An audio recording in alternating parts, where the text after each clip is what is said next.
crafty video. Today I'm going to show you how I made this beautiful watercolour flower background for this card using the fresh fruit stamp set from Stampin' Up.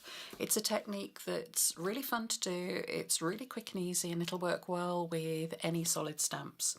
So let me show you what you're going to need.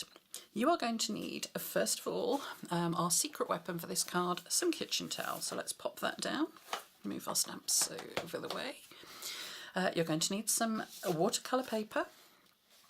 This is the watercolour paper from Stampin' Up. I've cut it to the size of my card front ready. You're going to need an aqua painter. This is the aqua painter from Stampin' Up, full of water. You're going to need some inks, and I've used Mambo, Elegant Eggplant, Daffodil Delight, Bermuda Bay, which is much bluer than it looks there, Bermuda Bay, and Pool Party. Now I'm using the Pool Party for my background, so I've also got my Pool Party re-inker. So the very first thing we're going to do is get our paper nice and wet. And we're going to do that just by running some water over it with our aqua painter.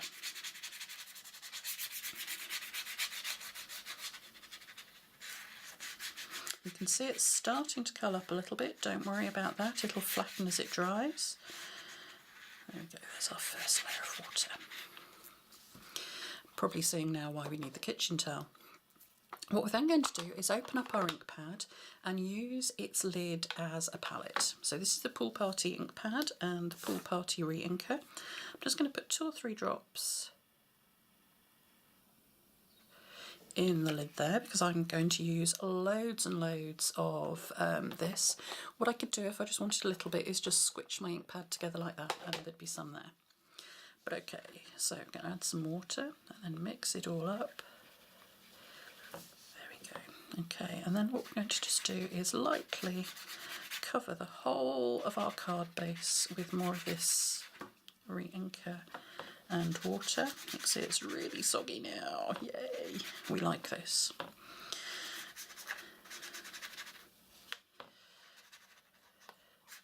We don't want too even a colour, so don't worry about putting a bit more in some places than others. You can see a line in the paper, that's not going to matter either. Want to keep the card lovely and wet.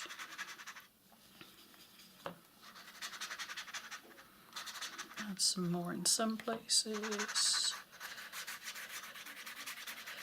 As I say, make sure the card's good and wet. The wetter the card, or the wet watercolour paper, the better this next stage is going to work. Now it's quite a warm for the UK day here, so we're going to have to work quite quickly. And we're going to start with the Melon Mambo flowers. Open up our ink pad, ink our stamp, and then we're just going to stamp straight onto the wet surface, then quickly dry our stamp and repeat. This is the other reason we have the kitchen towel here. If our stamps get too wet, the ink on our ink pads will get soggy. It's not the end of the world if you forget once or twice. But best not to do it too often. Can you see how those are starting to run already? Let's pop a little bit more there, there we go. Then what we're going to do is come in with the Bermuda Bay flower and do exactly the same, filling in some of the gaps. Oh, good and runny.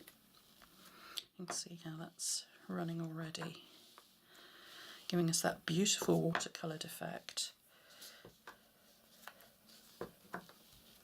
Oop, wrong way around. There we go. I don't need to stamp the ink off. We want to leave the ink on and then dry the stamp. There we go.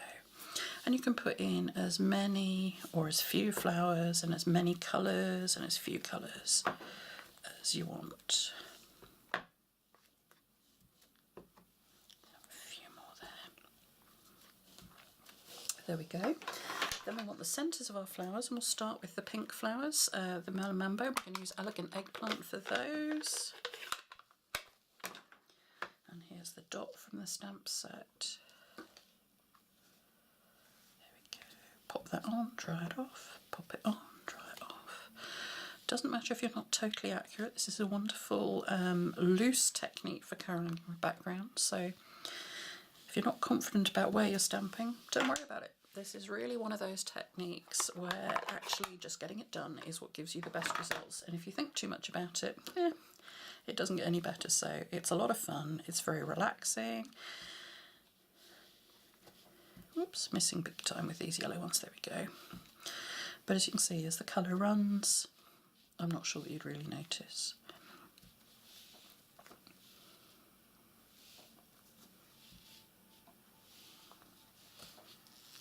Drying the stamp off in between each time still, so we don't get too much water on the yellow ink pad. This is Daffodil Delight. Did I mention that?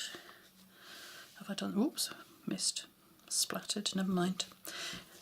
There we go. That's basically how you create those backgrounds. Now, as it dries, the ink will run a little bit more, and you don't quite know what you're going to get. If you want it to run even more, you could spritz it with some more water.